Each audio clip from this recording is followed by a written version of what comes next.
Je vous salue tous dans le beau et précieux nom de notre Seigneur Jésus-Christ de Nazareth. Lui encore qui nous a fait cette grâce, ce privilège d'être dans sa maison pour encore nous nourrir. Que son nom soit célébré, que son nom soit magnifié. Ceux qui sont à domicile, ceux qui sont sur les réseaux sociaux, recevez nos salutations en Christ Jésus.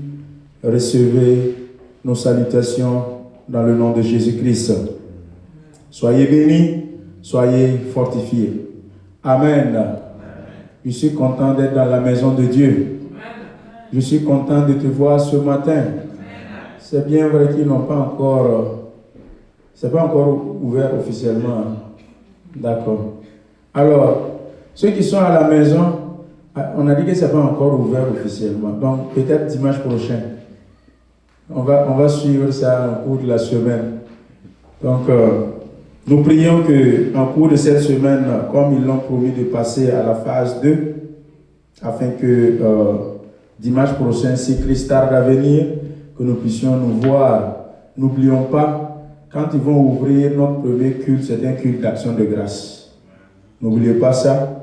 Donc, que le groupe musical, la chorale, les structures de l'église, organisez-vous en conséquence. C'est un culte d'action de grâce. Louange, adoration, avec une courte exhortation. Nous allons louer, chanter, glorifier Dieu. Il nous a dit depuis le début du pandémie que dans notre église, personne ne sera atteint, personne ne sera contaminé. Et je sais qu'il est fidèle à sa promesse. Et ça mérite une action de grâce. Ça mérite une reconnaissance. Amen. Nous n'allons pas être ingrats comme Ézéchias. Donc n'oubliez pas. Donc ce jour, c'est louange, adoration, chorale, louange, adoration, et toute l'assemblée. Même si on va bouger les chaises, on va danser, on va adorer le Seigneur. Amen. Nous allons continuer avec la parole de Dieu que nous avons commencé à un mois de Pentecôte. Nous sommes toujours dans l'esprit de Pentecôte. J'ai essayé de finir la série aujourd'hui, mais ce n'est pas évident. Si j'arrive à finir, si je n'arrive pas à finir aussi,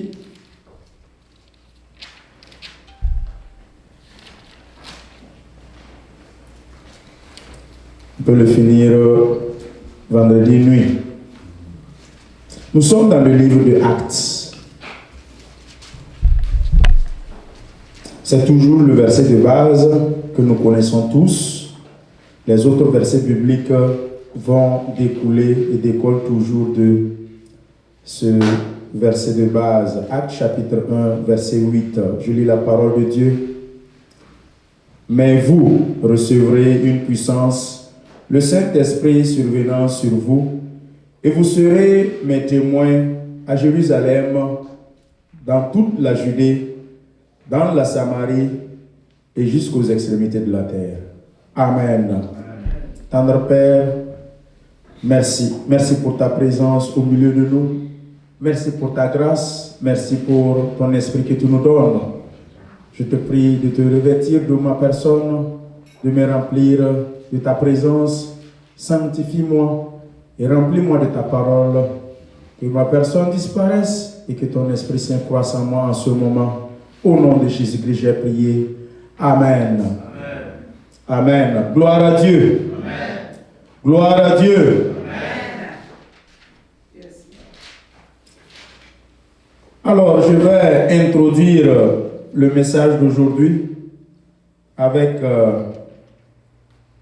ce qu'on a vu passer le vendredi passé, l'importance du témoignage. Mais aujourd'hui, le thème essentiel que nous allons voir, c'est les obstacles du témoignage. Alors, nous l'avons introduit vendredi passé et aujourd'hui, nous allons rentrer en profondeur. Quand nous sommes arrivés dans le livre de Actes, nous avons vu que il y a eu des obstacles à partir de Actes. Actes chapitre 4, les obstacles ont commencé. Actes chapitre 5, les obstacles ont commencé. Et là-bas, nous avons vu que les disciples ont eu des problèmes avec le Sanhédrin. Les disciples sont restés à Jérusalem pendant 10 jours après l'enlèvement. Ils ont reçu l'avènement du Saint-Esprit. La puissance est venue. Le même peureux, Pierre, c'est lui désormais qui sort devant toute l'assemblée, qui sort devant tout le Sanhédrin et qui déclare haut et fort que ce Jésus que vous avez crucifié, Christ l'a fait, et Dieu l'a fait, Christ est Seigneur. Alors, c'est pour dire qu'une fois que nous recevons la puissance, il n'y a plus de peur, il n'y a plus de honte, il n'y a plus de barrière, il n'y a plus d'obstacles. Quel que soit ce que les gens vont faire pour t'empêcher, tu vas pouvoir parler de Jésus. Nous sommes dans le second étape de Acte 1.8. Le premier volet, c'est Acte 1.8. Vous recevrez une puissance. Nous avons pris un mois, parler de cela, prier, puissance, feu, fire, onction, don, armes spirituelles. Nous avons demandé. Et après avoir reçu, après Pentecôte, nous avons commencé le second volet qui est « Vous serez mes témoins ». La puissance, quand on la reçoit, on ne s'assoit pas, on ne croise pas les bras, mais on commence à être témoin. Nous commençons à parler de Jésus. Comme ses disciples à l'image, nous devrions aussi en tant qu'église, surtout une jeune église remplie de jeunes personnes, le sang est chaud. En commençant par moi-même, nous sommes vigoureux. Donc ça vibre comme ça, c'est nous qui devrons utiliser notre jeunesse, utiliser notre fougue, utiliser notre sang chaud pour parler de Jésus, proclamer de Jésus. Nous sommes en train de sauter ici. Donnons-nous chacun 50 ans. Dans 50 ans, on ne va pas pouvoir sauter comme on saute là. Alors, servons le Seigneur pendant qu'il est temps. Nous sommes des jeunes, nous sommes jeunes d'église, ne nous asseyons pas. Parce que tu as vu le Sanhédrin, parce que tu as vu, je ne sais quoi, Apocalypse 12, même là aussi, l'Esprit de Dieu permet de les détruire afin que tu puisses avancer. Le Sanhédrin s'est levé contre les disciples. Ils ont dit que ces gars-là, il faut qu'on les empêche de parler de ce nom-là. Le Sanhédrin a dit que vous n'allez pas parler de Jésus ici. On les a frappés, on les a emprisonnés.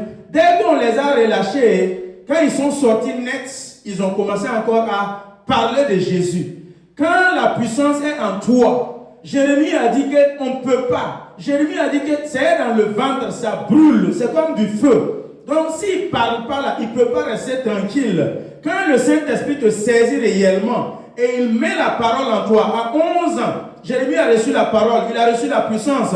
Quand le temps a sonné, ça a déclenché, Jérémie a commencé à parler. Son papa même était surpris, puisque la sacrificature était à tour de rôle. Arrivé à la famille de Jérémie, son papa l'a légué, après son grand frère, de procéder au sacrifice. Quand Jérémie s'est levé, Jérémie a parlé à haute voix de ce que le Seigneur a dit de dire au peuple d'Israël. Quand le Saint-Esprit te saisit réellement, tu ne peux pas retenir, tu ne peux pas ne pas parler. Donc le Sanhédrin a essayé d'empêcher, de bloquer les disciples, mais les disciples n'ont pas pu. Ils ont parlé de ce nom-là. Maintenant dans Acte 5, il y a eu un monsieur du nom de Gamaliel qui s'est levé. Et il a dit, hey les gars, venez on va se voir. Entre Sanhédrin, entre souverains sacrificateurs, entre docteurs de la loi, ils se sont réunis. Gamaliel a pris la parole. Hey, vous savez, ces gars, on n'a pas fait attention. On a vu des gens ici. Il y a Teudas, il y a Judas. Ils se sont levés et ils ont commencé à faire le ministère. Matthieu 19 nous parle de 3 types de pasteurs, non? 3 types d'eunuques. Il y a 3 types de pasteurs sur la terre. Il y a 3 types d'eunuques. Il y en a qui se sont fait eux-mêmes pasteurs. Il y en a qui ont été faits pasteurs par les hommes. C'est comme moi, un pasteur comme ça, je désigne un fils spirituel, je l'envoie à l'école biblique, il se forme et puis il revient, et puis il devient pasteur. Et ensuite, 3e catégorie, il y a ce que Dieu même appelle dans Acte 13. Quand les disciples ont prié, le Saint-Esprit a dit, mettez-moi à part Paul et Barnabas pour faire l'œuvre. Donc c'est le Saint-Esprit qui appelle au ministère. Donc Gamaliel les a dit, ces gars-là, si vous ne faites pas attention, si c'est l'œuvre humaine, si ça vient d'eux-mêmes, il faut les laisser. Ça va disparaître toute seule. Nous, Sanhédrin, là, on se fatigue pour rien. Laisse-les. Il ne faut pas les contredire. Ne les empêchez pas de parler de ce nom-là. N'essayez pas parce que vous perdez votre temps. Gamaliel les a dit, si ce qu'ils font là, si c'est réellement de Dieu, si c'est réellement de l'Éternel, nous, on ne peut rien faire. On perd notre temps pour rien. Gamaliel a conseillé au Sanhédrin comme ça. Donc moi aussi ce matin, je nous dis nous tous, ce que nous faisons là, si ça vient de Dieu, si ça vient de l'Éternel, quel que soit ce que les Sanhédrins vont dire depuis le dehors, quels que soient les ennemis, les méchants, vont critiquer, insulter, parler mal de toi, ils perdent leur temps. Servons pour le Seigneur. Tu sais qui t'a sauvé.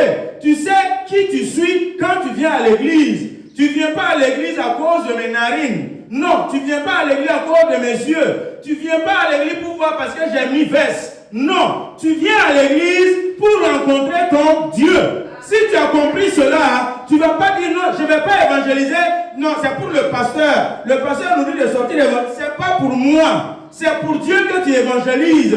Les nous autres qui n'avons pas encore compris, ils pensent que quand on dit de témoigner, pensent que quand on dit il y a comité d'évangélisation, sortons évangéliser, c'est pour le pasteur qu'on soit évangélisé. On pense que c'est pour le responsable de l'évangélisation qu'on soit témoigné de Christ. Non, nous partons évangéliser parce que c'est une commission. C'est une obligation pour tout chrétien né de nouveau. Il doit parler de son maître. Il doit parler de son créateur. Il doit parler de celui qu'il a envoyé. Allez.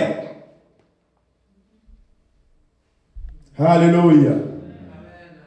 Mais il y a des obstacles. C'est difficile. Il y a des barrières. Nous allons lire notre verset qui suit Acte 1:8 ce matin pour commencer. Après cette petite introduction, Apocalypse 12, à partir du verset 11. La puissance du témoignage. Le témoignage, nous racontons notre vécu. Quand on dit témoignage, c'est mon vécu avec Jésus, avec Dieu.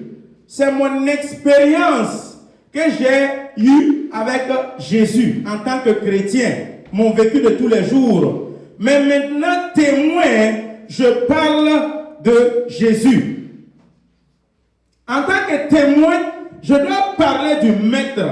Le témoignage tourne toujours autour de la personne de Jésus. Apocalypse 12, verset 11. Ils l'ont vaincu à cause du sang de l'agneau et à cause de la parole de leur témoignage. On peut s'arrêter ici, c'est suffisamment bon. Par le sang de Jésus-Christ de Nazareth et par le témoignage, par la parole proclamée, par la parole dite, par la parole confessée, par la parole annoncée, on a vaincu. Ils ont vaincu l'ennemi, le serpent ancien, le dragon. Puis il y eut guerre dans le ciel à partir du verset 7. La guerre spirituelle a eu lieu, mais il y a eu une victoire. Quand je te tape, tu me tapes. L'ange Michel tape, le serpent ancien tape. Mais puis finalement, ils n'ont pas été les plus vainqueurs, c'est l'ange Michel, l'archange Michel. Pourquoi? Parce qu'ils l'ont vaincu par le sang de Jésus-Christ de Nazareth. Et en plus, une deuxième fois, une deuxième arme, par le témoignage, par la parole. Il y a une puissance dans la parole. Ce n'est pas forcément prêcher, évangéliser, faire des grandes croisades, prêcher l'herméneutique, prêcher les pneumaticos, prêcher je ne sais quoi, tout l'eschatologie biblique. Non, le témoignage, c'est ça qui donne la victoire contre l'ennemi. Le témoignage, la parole, c'est ça qui donne la victoire contre le diable. On peut évangéliser sans témoigner, mais l'évangélisation la plus puissante, c'est celle accompagnée de témoignages. Nous parlons en appuyant par un témoignage. Le témoignage, c'est ce que j'ai vécu. J'ai donné des exemples plusieurs fois la fois passée. Maintenant, pourquoi nous ne témoignons pas? Nous sommes dans le thème aujourd'hui, les obstacles de l'évangélisation. Les obstacles du témoignage. Pourquoi nous ne témoignons pas? Pourquoi nous ne parlons pas? Pourquoi nous ne racontons pas ce que Christ a fait pour nous? Nous sommes dans l'église. Ce matin, j'ai bu du thé avant de venir. Ça suffit pour rendre grâce, pour témoigner.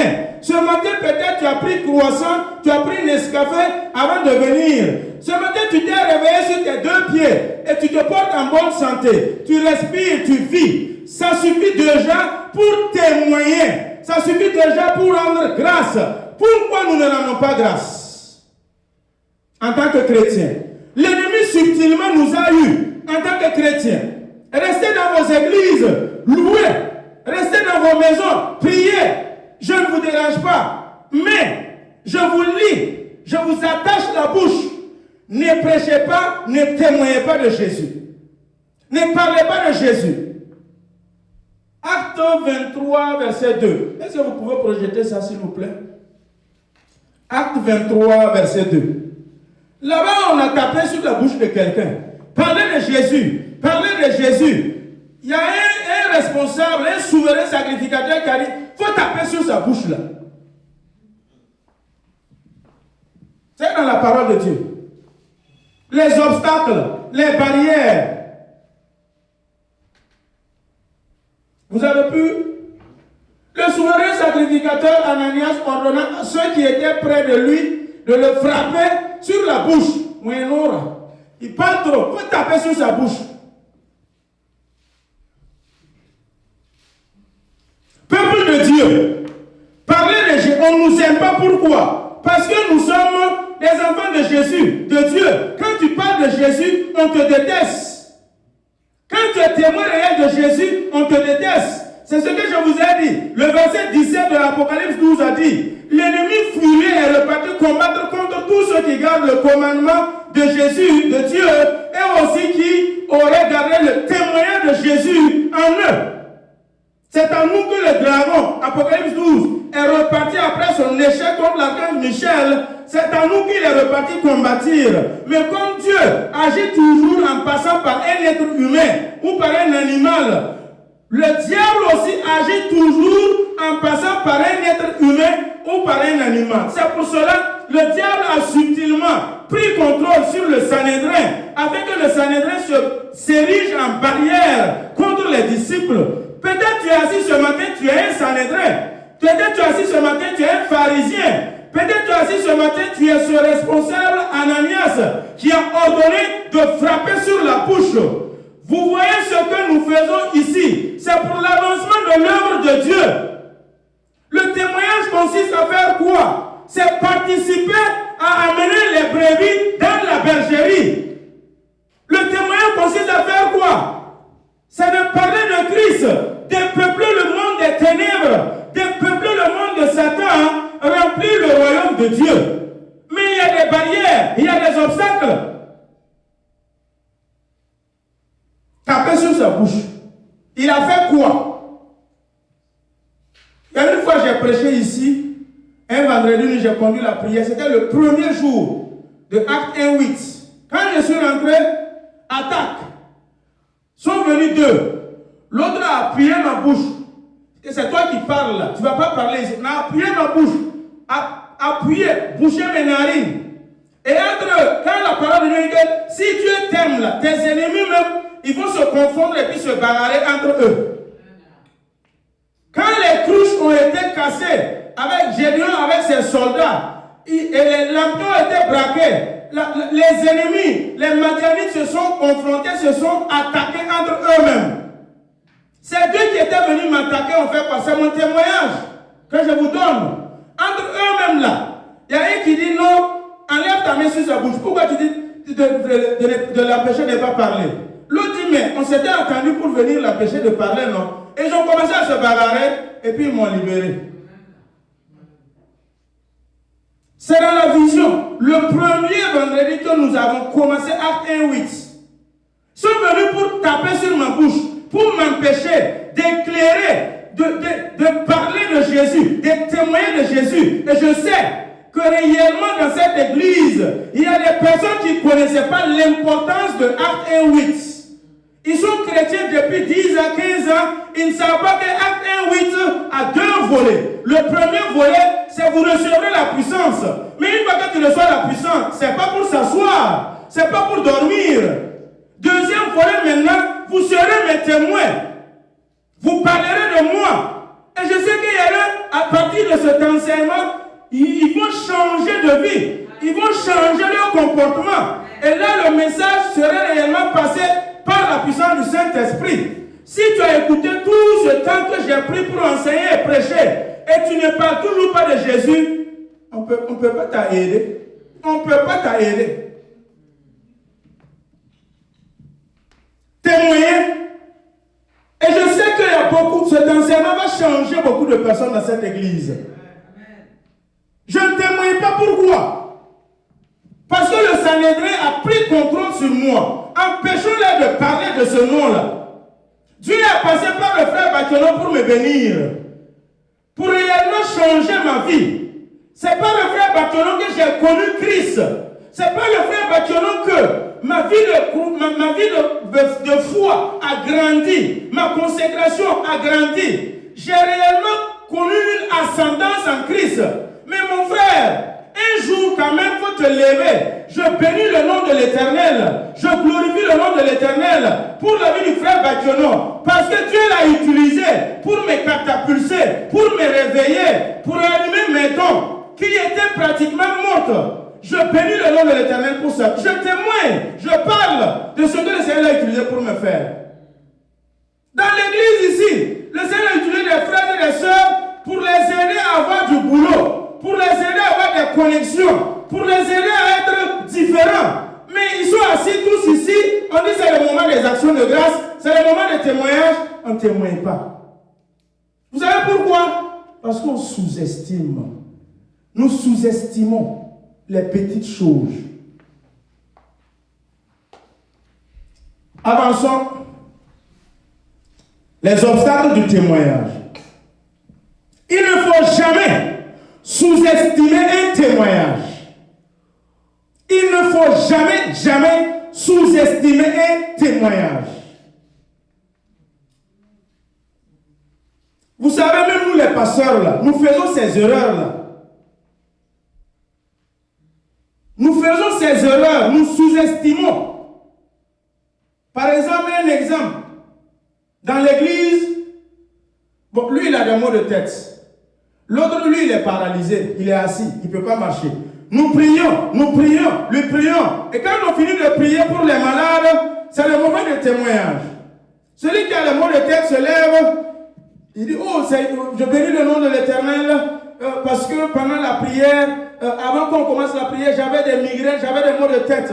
Mais après la prière, j'ai vraiment senti la touche de la main de l'Éternel. Le Seigneur m'a guéri et vraiment, je n'ai plus de maux de tête. C'est son témoignage qu'il a donné. Mais le paralytique qui est assis, lui, il n'a pas marché. Tu as prié au nom de Jésus, marche.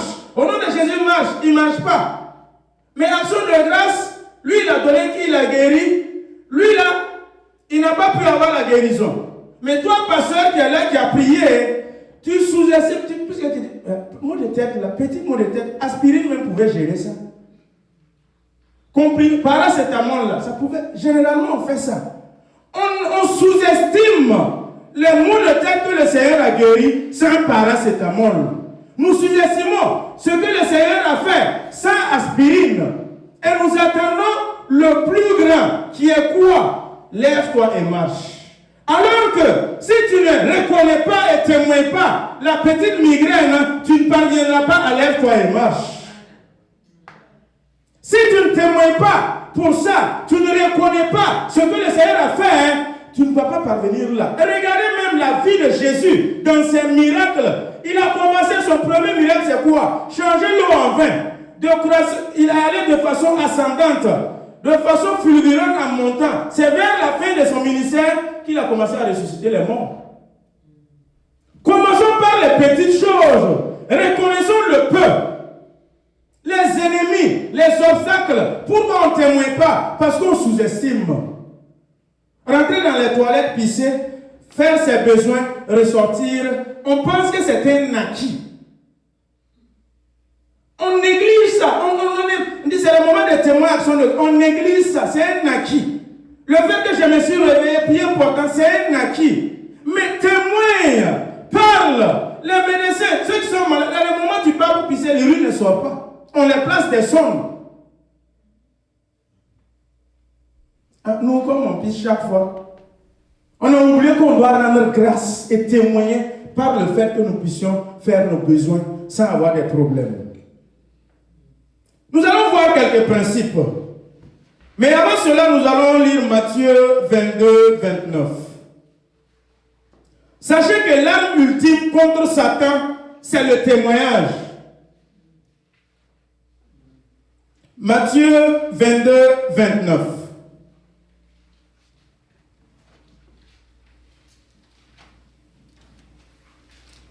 Matthieu 22, 29. C'est Jésus qui parle à ses disciples. Verset 29 dit: Jésus leur répondit: vous êtes dans l'erreur, parce que vous ne comprenez ni les Écritures, ni la puissance de Dieu. Je m'arrête là. Nous sommes dans l'erreur, parce que nous ne comprenons pas les Écritures, la parole de Dieu, et nous ne comprenons pas la puissance de Dieu. Les Écritures nous disent quoi? La puissance fait quoi?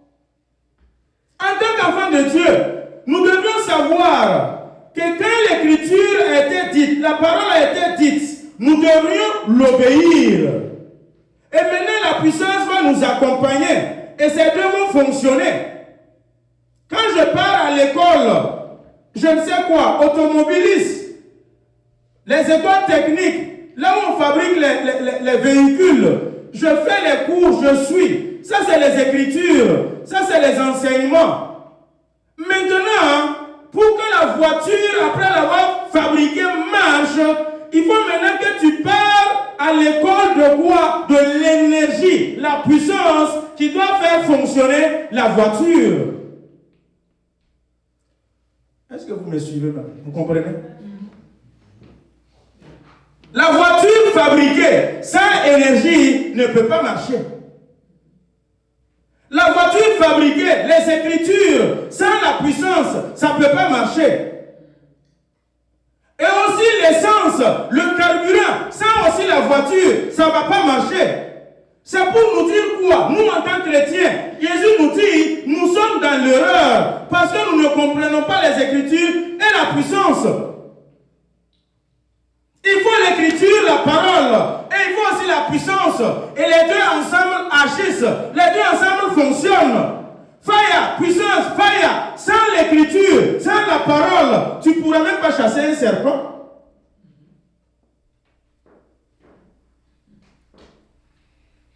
Peut-être que je vais vous choquer. Est-ce que vous savez que le serpent même n'a pas peur de l'onction? Le serpent, il n'a pas peur. Là où il y a fire, puissant, feu, et puis les gens tombent, ça, le serpent, et puis il rentre.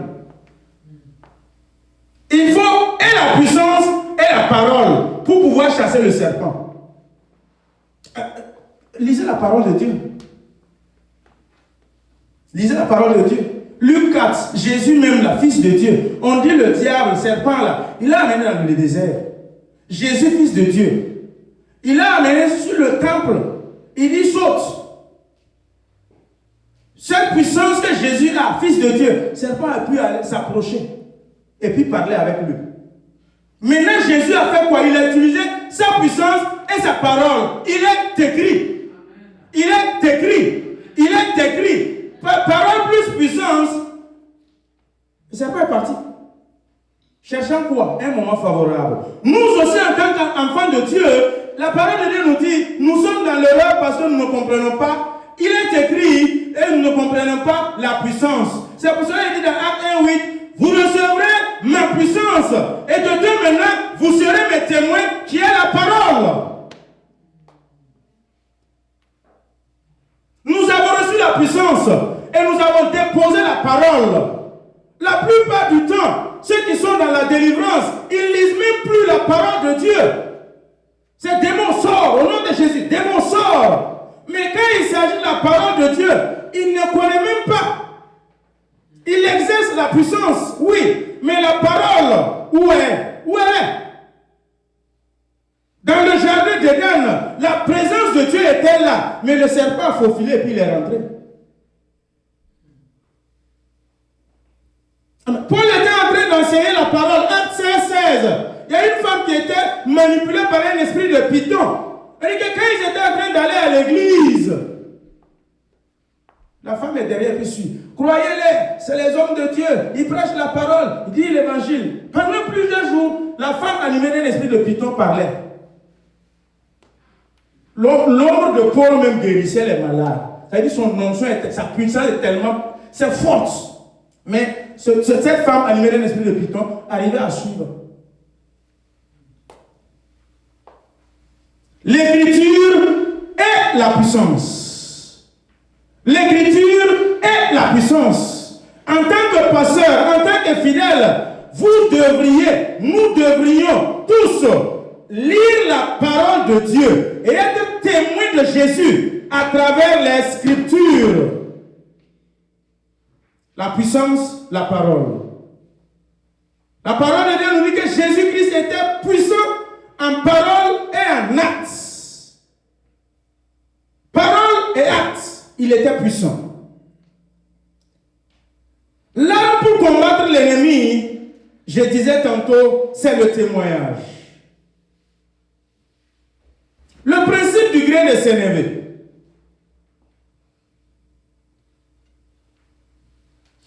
Comprendre le principe du grain de sénévé. Le grain de sénévé, la parole de Dieu nous a dit, si tu as la foi, comme un grain de sénévé, tu vas déplacer les montagnes. Maintenant, nous en tant que chrétiens, qu'est-ce que nous comprenons dans ça? Nous avons comparé la taille de notre foi à la taille du grain de sénévé. Ce n'est pas comme ça, c'est une erreur.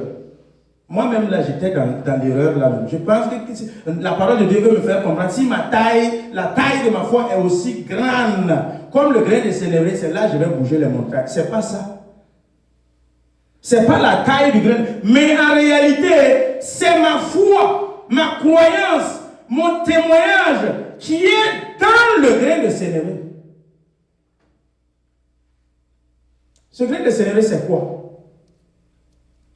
C'est ce qui est insignifiant que tu sous-estimes là. C'est ça. C'est ça le grain de sénévé. On te dit que si ta foi se repose dans ce grain de sénévé, tu vas bouger les montagnes. On ne peut pas peser la foi. On ne peut pas la mettre dans une balance et puis peser. Non, la foi se réside en. Nous mettons notre foi en. Le grain de sénévé, c'est quoi? C'est ce petite chose que nous sous-estimons. Nous ne calculons pas. Nous ne considérons pas. C'est ça. La parole de Dieu nous dit que si notre foi se met en grec, en hébreu, en araméen, la traduction première, si notre foi est en ce grain de sénévé, ces petites choses, nous allons pouvoir faire des miracles. C'est un exemple très simple. Par exemple, un couple, le mari est compliqué. Ça veut dire qu'il rentre tard, il parle mal, il crie sur la femme, il est vraiment raté, ses francs ne tombent pas à terre. Maintenant, la femme est en train de prier. Seigneur, change mon mari. Seigneur, rencontre-le. Seigneur, transforme mon mari.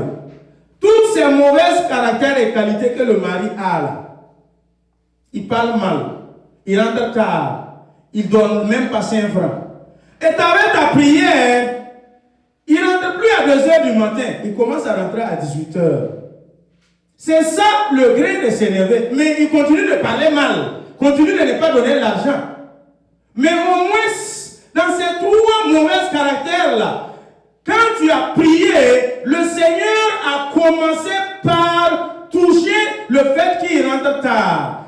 Maintenant, il rentre tôt. C'est ça le grain de s'énerver. Maintenant, au lieu que tu reconnais, tu témoignes, tu repars voir Dieu dans le lieu secret, tu dis Seigneur, merci. Merci pour le fait que tu l'as fait, il rentre maintenant tôt. Je te bénis. Oh, qui est comme toi? Non. Le témoignage, on ne témoigne pas du peu qu'on a. On ne parle pas du peu que le Seigneur a pu changer dans le mari. Parce qu'il parle toujours mal, il ne donne toujours pas. Non, tu es mécontent. Tu es mécontent et tu ne parles pas. Tu ne témoignes pas. Tu ne dis rien. Reconnais le fait d'abord qu'il rentre tôt. C'est-à-dire que le grain de s'élever, quand on le sème là, la foi, quand tu la sèmes là, il grandit, non? Reconnais le peu que tu as fait déjà dans la vie de ton mari et maintenant tu vas voir. Deuxièmement, il va commencer à te donner l'argent. Troisièmement, il ne va plus parler mal. Pourquoi? Parce que tu as reconnu premièrement et tu as témoigné là le fait qu'il est rentré tôt. Nous ne témoignons pas parce que nous sous-estimons. Nous ne considérons pas. Nous ne calculons pas. Nous attendons les grandes choses. Tu pries, tu demandes 5 millions. Tu demandes 5 millions. Le Seigneur te donne 500 000. Qu'est-ce que veut dire 500 000 par rapport à 5 millions? 500 000 que tu as pris là, reconnais ça, témoigne, remercie le Seigneur, bénis-le et tu verras qu'il va compléter les 4 millions 500 000. Mais comme nous sous-estimons, comme nous ne nous attendons pas, nous sommes mécontents. Il y en a plein. En commençant par moi-même, il y en a plein, partout, dans les églises. On est mécontents de tout.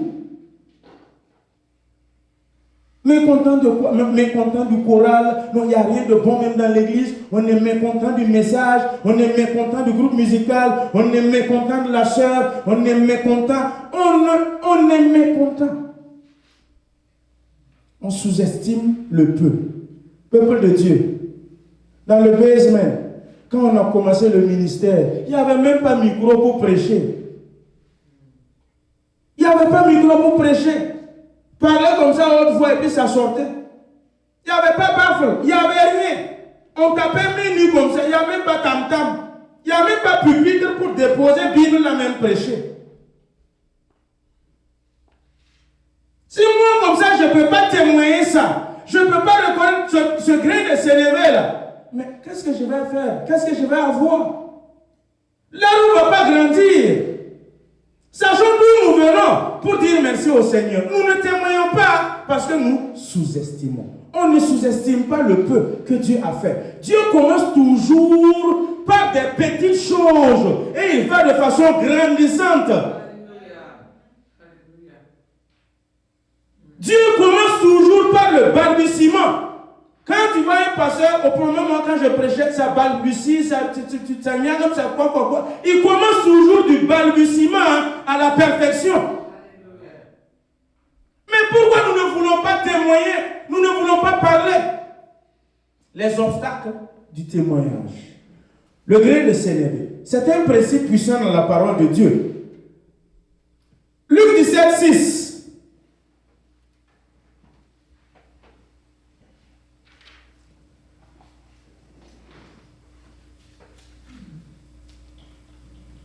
Ce n'est pas la taille qui compte. C'est la foi que tu déposes dans ce petit chose qui est insignifiant. Toujours Timothée 6:6. La parole de Dieu nous dit, c'est avec le contentement.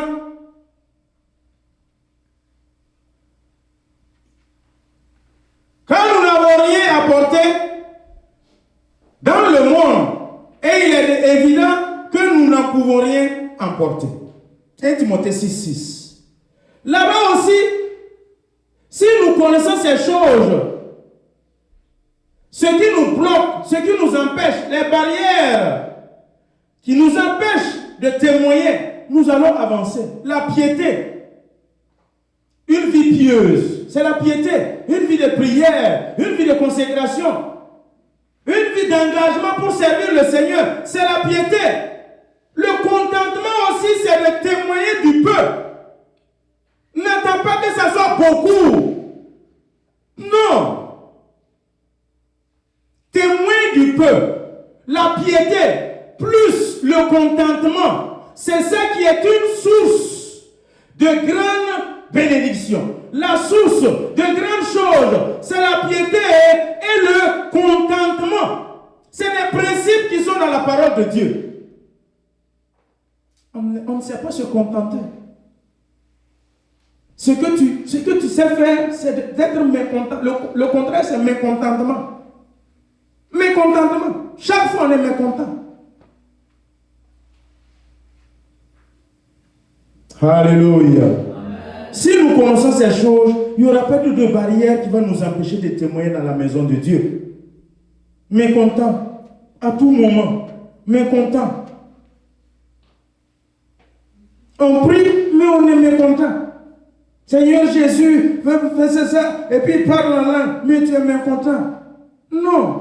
Ne sois pas mécontent de ce que tu as. Témoigne, reconnais. Le Seigneur va faire de grandes choses. Le témoignage commence par la foi que tu as dans le grain de sénévé. Le témoignage commence toujours par le grain de sénévé. C'est-à-dire que c'est le petit, la plus petite graine de toutes les céréales. Très insignifiante. C'est des principes, si nous les connaissons, rien ne va nous empêcher de témoigner. Même le diable, nous l'avons vaincu par quoi? Par le témoignage de notre bouche, par la parole de notre bouche. L'arme utile, c'est le témoignage. Sois content, témoigne, et l'arbre va grandir. Pasteur, sois content et témoigne, l'église va grandir. Mon frère, sois content et témoigne, le business va grandir. Non. Ah, est-ce que ça vaut la peine même de témoigner de ça même? Ah, non. Ça ne vaut pas la peine. Un petit mot de tête que non, j'ai été guéri pour petit mot de tête, ça ne vaut pas la peine de parler de ça. Alors que c'est le grain de sénévé, là. Pour que l'arbre grandisse, il faut d'abord reconnaître ce que Dieu a fait pour toi.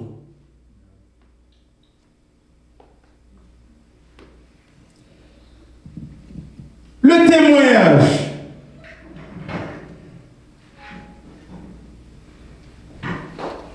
La parole de ta bouche, plus la puissance, ça te catapulte dans ta destinée. Oui. Le témoignage, la puissance. Quand on parle de témoignage, c'est la parole de Dieu. Quand chaque fois vous entendez témoignage, c'est la parole de Dieu. Plus la puissance, ça te catapulte à rentrer dans ta destinée. La mission, l'objectif que le Seigneur a fait pour toi. Mais non, toujours graisseux. Non, toujours murmurant, mécontent. Tu tues le grain de sénévé. Tu tues là, tu tues le petit là. Tu tues ça. Ça petit là. Non, c'est Dieu qui a donné. Deutéronome 28 nous a enseigné. Ne pense pas que c'est ta force qui t'a permis d'acquérir ça, ni ton intelligence. Quand tu mangeras, quand tu te rassasieras, quand tu tailleras l'or, les reins, à partir des pierres, ne pense pas que c'est ta force qui t'a permis. Non. Garde-toi d'oublier l'Éternel. Témoigne que c'est Dieu qui a fait ça pour toi.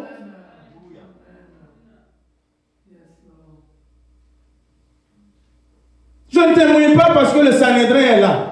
Je ne témoigne pas parce que l'ennemi est là. Il y a les barrières. Tapez sur sa bouche. Non, je ne vais pas témoigner parce que oh non, on me regarde. Non, que les gens vont aller dire.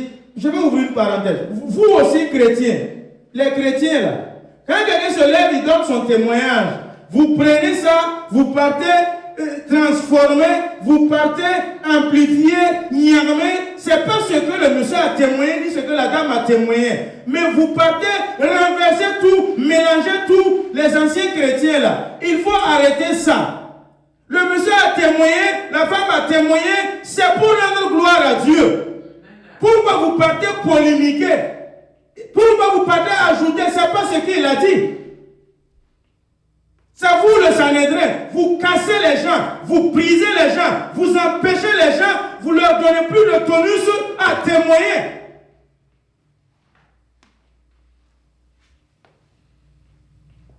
Ou soit il se lève, il dit, je bénis le nom de l'Éternel parce que le Seigneur, je ne sais pas, le Seigneur je cherchais un bic, je voulais de l'argent pour payer un bic, et puis bon, le Seigneur m'a donné l'argent, j'ai pu payer le bic.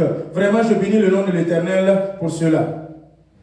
Et puis, il tape son voisin. Regarde, c'est ça, c'est un témoignage. Regarde ce qu'il a fait.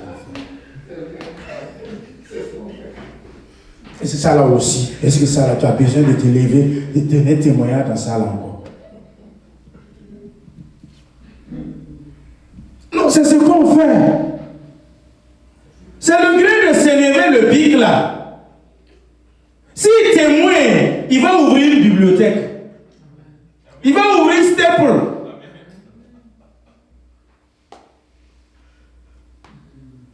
Est-ce que ça valait la peine même? Témoignez. Même le plus petit, témoignez. Ne fermez pas vos bouches. C'est le moment des témoignages. Quand on dit témoignage, action de grâce là, c'est la même chose. Action de grâce, témoignage, c'est la même chose.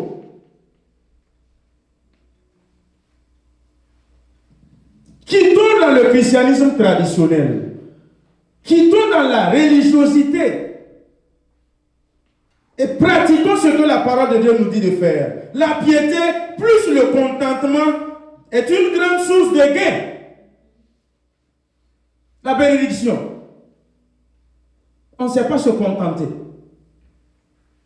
L'autre qui a donné une grande voiture, moi c'est le vélo que tu as donné. Contente-toi du vélo. Bénis l'Éternel pour le vélo. Le Seigneur va te donner encore aussi une mobilette, une voiture. De voiture, tu vas prendre l'avion. Tu murmures. Tu n'es jamais satisfait de quoi que ce soit. J'ai suivi à la télévision celui qui...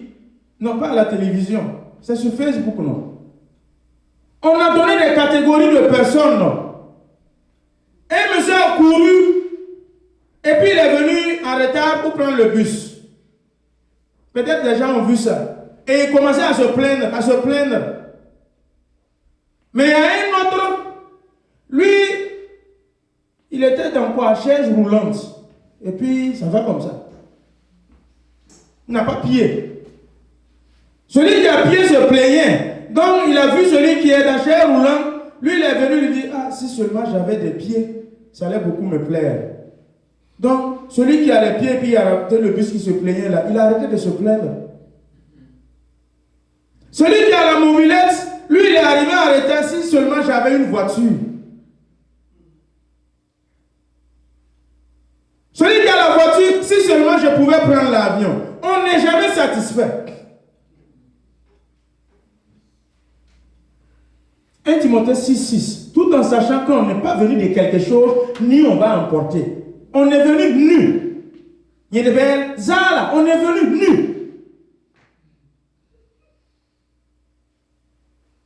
Et on a commencé à avoir un peu. Une petite culotte, une petite slip, à l'âge de 1 an, à l'âge de 6 mois. Petit à petit, nous ne sommes pas en mesure de témoigner ce que le Seigneur a fait pour nous, pour moi. Hier, quand j'ai préparé le message dans le bureau, il y a un couple qui est venu. Vraiment, j'étais dépassé. Le témoignage, la puissance du témoignage. Je pleurais en préparant ce message. Quand je regarde derrière moi, d'où que je viens, quand je préparais ce message-là, non, je ne peux pas. Dans le basement, comment on souffrait. Dans ce pays, j'ai fait 3 jours sans manger. Maintenant, on dit le miel court ici, là. J'ai ramassé les nourritures dans les tapis, dans des gens, là, puis je mange. J'ai dormi dans le salon guéridon des gens, un frère Lamoukri, dans sa maison. Après avoir fait 3 nuits dehors au parc de Yasville, il n'y a pas de toit pour dormir. 3 nuits dehors. 5 ans après, voyez ce que tu es en train de faire. Si moi comme ça je ne m'arrête pas, je ne reconnais pas ça, je suis ingrat, je ne veux pas témoigner. Vous voulez, c'est moi-même qui cherche ma propre mort. Voyez ce que Dieu fait à travers la crise, ici, à travers notre église. Quelqu'un qui a fait 3 jours sans manger. Quelqu'un qui ramasse la nourriture au-dessus du tapis pour manger. Dieu passe par lui pour donner nourriture. Ce n'est pas une bénédiction. Ce n'est pas un témoignage. Reconnaissez le grain de Sénévé. Reconnaissez les petites choses. Ne négligez jamais les petites choses. Les faibles commencements. Je vous en prie, dans ta maison, ne néglige pas. Reconnais le peu. Bénis le nom de l'Éternel. Glorifie-le. Témoin. En tant que chrétien, né de nouveau, nous devrions reconnaître ce que le Seigneur fait pour nous. Ça vient, hein? Pour moi là, ça vient. Ça là, c'est petit.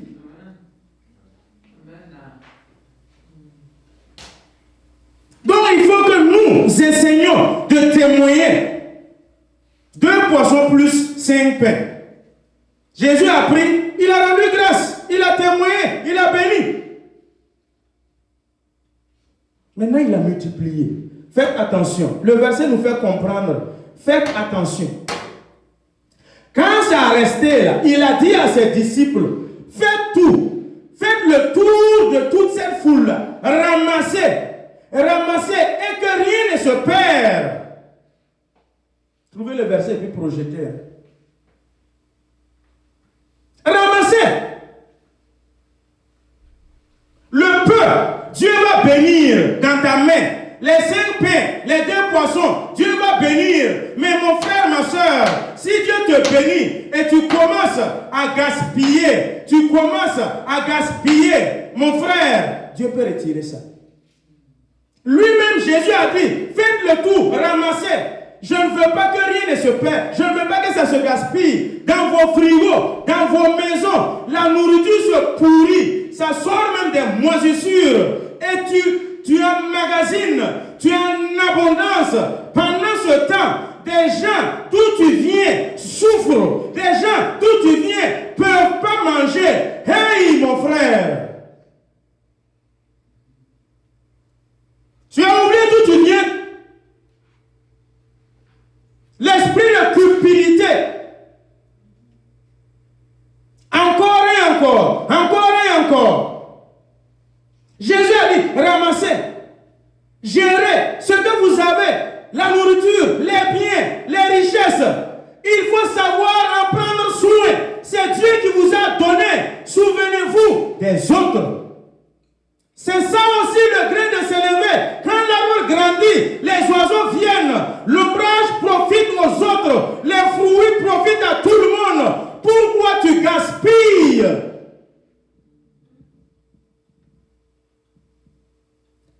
Témoigner. C'est tous ces actes, ces œuvres. Les 5 pains, les 2 poissons ont commencé après que Jésus-Christ a rendu grâce. À témoigner. Merci pour... Philippe a dit, ah, 5 pains, 2 poissons, ça va faire quoi même? Ça va même pas me suffire. Moi-même comme ça là, ce plat de riz là, ça ne moyen pas nous suffire. C'est quoi? C'est les cocos. C'est les cocos. Un plat de riz pour 10 personnes, tu viens t'ajouter, ça ne moyen pas suffire. Ôte-toi de là, c'est ça non? Jésus a pris, c'est ce que Philippe était en train de dire. C'est un peu de poisson, ça ne moyen même pas me suffire. Tu viens t'ajouter. Cette foule-là, Jésus en fait comment? Amener. Philippe n'a pas reconnu le grain de sénévé. Jésus a pris le grain de sénévé et il l'a reconnu en témoignant, en rendant grâce à Dieu. Et l'arbre qui a le grain de sénévé, c'est un peu de poisson, a grandi pour toute la foule. Témoignez, rendez grâce, bénissez le nom de l'Éternel. Ne ferme pas ta bouche. Je sais que le Sanhédrin est derrière toi en disant ferme ta bouche. Mais il faut que par le nom de Jésus, tu remportes la victoire sur le Sanhédrin. Dites au Sanhédrin, jugez-vous vous-même. Est-ce bon d'obéir à Dieu ou bien est-ce bon de vous obéir à vous? C'est Jésus que nous avons vu, on a entendu, on a suivi. Prêchez le nom de Jésus. Proclamez le nom de Jésus. Parlez de ce que Christ a fait pour vous.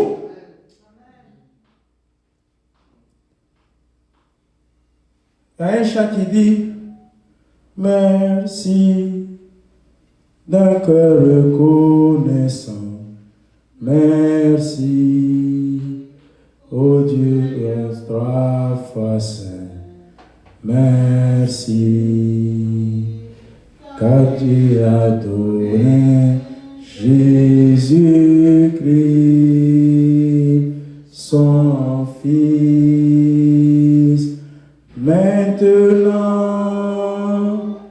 que le pauvre dise je suis riche, que le faible dit je suis fort, car Dieu a fait de grandes choses pour nous. Merci. Le merci, c'est le témoignage. Que le pauvre dise que je suis riche. Que le faible dise que je suis fort. Merci d'un cœur reconnaissant. Ésaïe 52:7. Qu'ils sont beaux sur les montagnes, les pieds de celui qui apporte de bonnes nouvelles, qui publie la paix. Ils sont beaux, les pieds de ceux qui apportent l'évangile, qui proclament la parole de Dieu, qui témoignent. Il s'agit de quel pied? Ce n'est pas tes pieds que tu utilises pour jouer au ballon. Ce sont des pieds spirituels traduites par l'acte du témoignage, de la proclamation, d'annoncer, de parler. C'est ça les pieds spirituels. C'est pour cela que Luc 10 nous a dit, ces personnes-là, ils vont marcher sur les serpents, les scorpions, toutes les puissances du mal. Rien ne va pouvoir les nuire. Chrétiens, ce n'est pas tout le monde qui peut marcher sur les serpents. Hein? Nous sommes tous chrétiens, mais si tu t'amuses, tu ne témoignes pas, dis que tes pieds sont beaux. Est-ce que tes pieds sont beaux? Est-ce que tu témoignes et tu utilises tes pieds pour piétiner un serpent? Tu es sûr que quand ça va te mordre, le venin ne va pas te nuire? Tu es sûr que quand le scorpion va te piquer, ça ne va pas te nuire? Les pieds spirituels de ceux qui témoignent, ce sont eux qui marcheront sur les serpents, ce sont eux qui marcheront sur les scorpions, sur toutes les puissances du mal, et rien ne va les nuire. Ce sont eux. Ce n'est pas tout le monde. Tes pieds spirituels, quand tu témoignes de Jésus, tu parles de Jésus, tu marches sur les serpents au nom de Jésus. Parce que tu témoignes de Jésus. Tu marches sur les scorpions au nom de Jésus. Parce que tu témoignes en ce nom. Tu parles en ce nom. Un serpent te pique par là. Un scorpion te pique par là. Les flèches mystiques par là. Les envoûtements par là. L'empoisonnement par là. L'enchantement par là. La divination par là. Rien, absolument rien ne peut te nuire. Parce que tu parles de Jésus.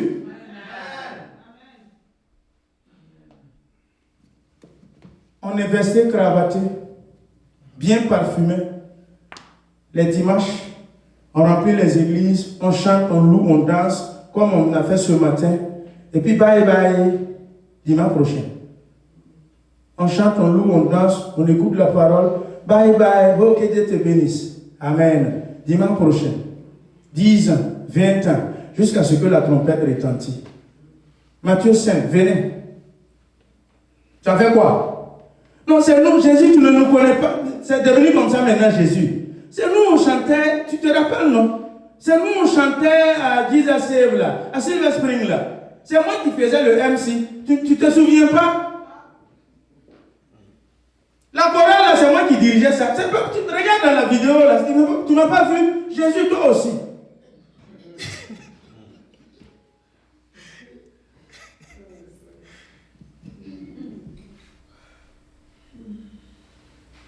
Bon et fidèle serviteur, ce sont ceux-là qui témoignent. Ce sont ceux-là qui parlent de Jésus. Ce sont ceux-là qui proclament le nom de Jésus. Viens rentrer. Repose-toi dans la joie de ton maître. Fidèle serviteur.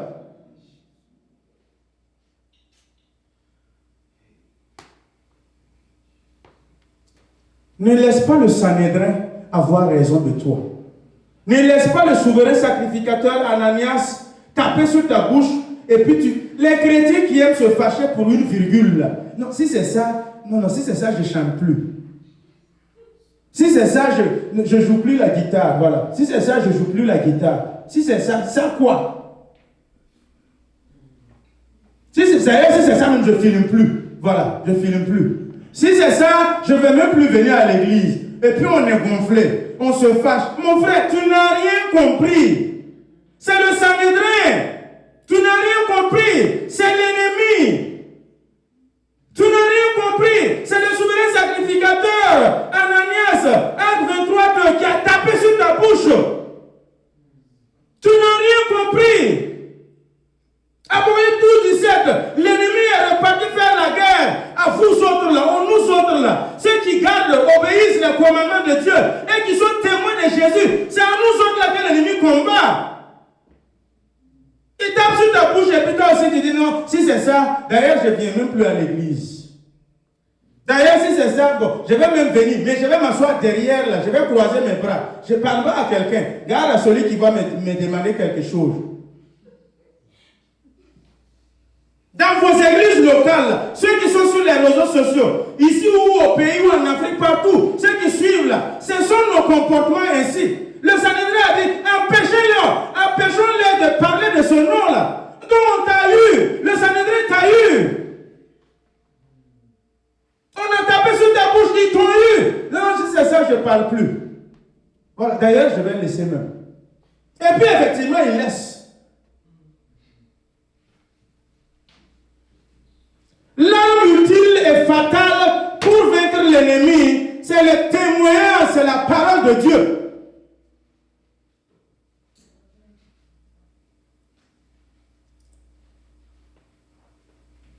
Ce sont ces personnes-là, leurs pieds-là, qui sont vraiment beaux. Luc 10:1, le principe du moisson. Il dit que la moisson est grande, mais il y a peu d'ouvriers. Témoigner consiste à participer à faire entrer les brebis, comme ce que je vous ai dit. Témoigner, c'est participer à faire transformer les vies. Regardez aux États-Unis ici, entre nous frères et sœurs, ceux qui sont sur les réseaux sociaux, qui sont venus d'ailleurs, les immigrés tous, qui étaient dans la bergerie de Dieu en Afrique, quand ils sont arrivés ici aux États-Unis, ils sont sortis hors de la bergerie. 80% des chrétiens immigrés, ils ne sont plus dans la bergerie. Et je sais que si la trompette retentit tout de suite là, tu ne seras pas enlevé. Toi qui es en Amérique, on a fui de la bergerie. On a fui, on a quitté ces personnes. C'est difficile de les évangéliser. Si toi-même tu n'es pas bien bâti dans le Seigneur, tu pars pour le ramener dans la bergerie, il va te retenir même hors de la bergerie. Il connaît la parole, il connaît le Saint-Esprit, il a déjà parlé en langue, le gars a gêné des années et des années, et il a chanté des années et des années. Dieu a entendu sa prière, Dieu s'est souvenu de lui, il l'a béni, il l'a amené aux États-Unis, il dit Dieu bye bye, mbelou, je l'ai eu. Il bourlait maintenant. Tu veux l'évangéliser, tu deviens son ennemi. Tu connais Dieu plus que moi. C'est toi qui m'as amené dans la foi. Ne t'amuse pas avec moi. Hein. Tu es venu dans la foi quand? Hier à côté là. Ils sont difficiles à évangéliser.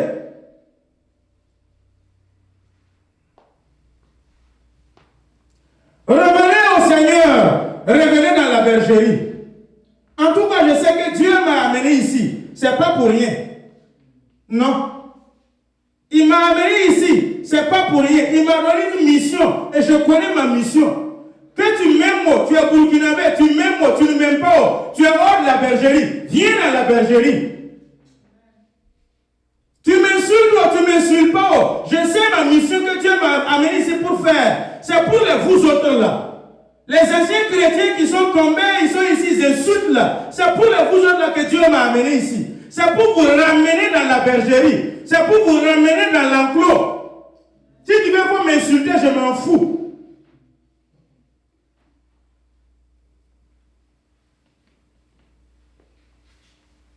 Alléluia. La moisson. Quand Dieu parle de la moisson, c'est quoi? C'est la prise en forme de toutes les promesses de Dieu dans ta vie. Avant la moisson, il y a une semence. La moisson est grande. Mais il y a peu d'ouvriers. Les ouvriers là, c'est qui? Vous pensez que c'est les pasteurs? Vous pensez que c'est les prophètes? Les ouvriers là, c'est vous. C'est tous ceux qui sont nés de nouveau. C'est nous qui devrions aller moissonner. C'est nous qui devrions aller amener toutes ces âmes perdues. Mais on est assis, on ne veut pas témoigner, on ne veut pas parler, parce que le Sanhédrin t'a empêché. Parce qu'on a tapé sur ta bouche. L'ennemi t'a combattu, en tout cas il t'a eu. Tu es chrétien, c'est vrai. Mais il t'a eu dans ce domaine de témoignage-là. Il t'a eu là, il t'a lié. Dans la vie même du chrétien, là, il y a la sémence même du diable et il y a la sémence de Dieu. Je suis arrêté là. Il y a la mauvaise sémence. Depuis ma naissance, on m'enseigne, on sème la parole. Instruire l'enfant selon la voie qu'il doit suivre. Les parents instruisent, ils sèment, ils éduquent. Nous tous comme ça, là. Mais on sort du dehors, l'école, l'entourage, les amitiés. Nous sèmes aussi la mauvaise graine de l'ennemi. On marche avec les deux. La réalité et la vérité. La sémence de l'ennemi, ça c'est la réalité. La sémence de Dieu, ça c'est la vérité. Ton compte en banque, c'est nul, c'est rouge, c'est 0 francs. Ça c'est la réalité, c'est vrai. C'est la réalité. Mais ce n'est pas la vérité. La vérité est que Jésus a dit, de riche qui s'est fait pauvre, pour que moi je devienne riche. Que le pauvre déclare et prononce et proclame et témoigne, je suis riche. Jésus-Christ n'a pas la vérité. Hein. Jésus-Christ est la vérité. Pilate ne savait pas ça. Qu'est-ce que c'est que la vérité? Jésus-Christ même en personne arrêté là. C'est lui la vérité. Témoigner de ce Jésus qui est la vérité. La parole c'est la semence quand tu témoignes. Et cette semence crée. Quelqu'un qui réussit, c'est le résultat d'une semence. Quelqu'un qui avance, c'est le résultat d'une semence. Cette semence vient d'où? De Dieu et de la parole.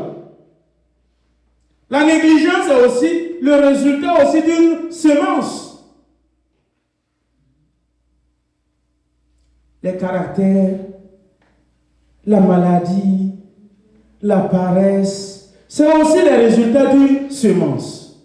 Mais maintenant, cette semence, c'est quoi? 1 Pierre 23 nous dit, semence corruptible. Mais nous avons la semence incorruptible qui est la parole de Dieu. Parler de la parole, proclamer la parole. Et cette semence va nous régénérer. Puisque vous avez été régénérés par une semence corruptible, non pas par une semence corruptible, mais par une semence la régénération par la parole vivante et permanente. La régénération consiste à faire quoi? J'ai hérité de vaines façons de mes parents. Les maladies héréditaires. C'était semé par une semence quoi? Corruptible. Mes gènes sont corrompus. Le sang est corrompu. C'est diabète, grand-père, diabète, grand-mère, diabète, papa, diabète, toi-même, diabète. C'est une semence corruptible de la part de l'ennemi. Maintenant, il dit, ce n'est pas cette semence corruptible que nous avons été régénérés, mais nous avons été régénérés. Les cellules cancéreuses, ça a été régénéré de père en fils là, par la parole qui est témoignage, parler et proclamer. La maladie, c'est une réalité, c'est vrai, tu sens la douleur, mais elle n'est pas une vérité. La vérité est que Jésus-Christ a été meurtri, déchiqueté, et à travers ses meurtrissures, je suis guéri. Jésus-Christ est la guérison. Proclame cette vérité en toi. Témoigne et parle et annonce. Alléluia. Le témoignage. Je suis pris par le temps. Il y a quelques grands obstacles que je voulais toucher, mais vendredi nuit, je vais toucher à ce niveau. Et aussi parler de comment fonctionne le témoignage. Alors, nous allons nous arrêter ici et vendredi prochain, je vais continuer. Je vais prier le Seigneur. Excellent Père de grâce, merci pour ta parole qui est esprit et vie, qui nous enseigne de témoigner, de parler. Nous l'avons vaincu par le témoignage de notre bouche, de nos lèvres. Seigneur Jésus-Christ, roi des rois, merci encore de nous communiquer ta sagesse par ton Esprit Saint. Tu nous appelles au témoignage. Tu nous appelles à parler. Tu nous appelles à dire de toi ce que tu es. Jésus-Christ, tu es le Fils de Dieu. Jésus-Christ, tu es le Seigneur des Seigneurs. Dieu t'a fait Christ et Seigneur. Tu es ressuscité au 3e jour. Tu reviendras enlever l'Église et juger le monde. Seigneur, merci. Merci encore, Père, de nous réveiller en tant qu'Église afin que nous puissions témoigner, parler de toi, Jésus-Christ de Nazareth, même malgré les œuvres du Sanhédrin, de l'ennemi, du diable, que nous puissions parler, proclamer. Nous n'allons pas nous taire, je parlerai de toi, nous proclamerons de toi, nous disons les grandes choses de Dieu dans notre vie. Excellent Père de grâce, que cette parole puisse nous éveiller, puisse nous ramener à considérer et activer cette foi qui est dans le gré de ses neveux et la faire grandir et croître. Et l'arbre, Seigneur, nourrira la multitude au nom de Jésus. Bénis l'Église, bénis les fidèles, bénis les membres, bénis chaque personne, Seigneur Père, qui écoute cette parole sur les réseaux sociaux. Père, afin que nous puissions tous la mettre en pratique, proclamer et annoncer l'Évangile. Oh, qui sont beaux les pieds spirituels de ceux qui annoncent l'Évangile, qui annoncent la bonne nouvelle, qui témoignent de toi, Seigneur Jésus. À eux, là, Seigneur, ils ne craindront pas, même les morsures, les venins du serpent, du scorpion, des puissants des ténèbres. Rien ne va nuire à ton Église. Réveille ton Église avec la puissance et avec le témoignage. Esprit de Dieu, bénis chaque personne, bénis ta parole. Au nom de Jésus-Christ, nous t'avons prié. Amen. Soyez bénis, peuple de Dieu, et à vendredi.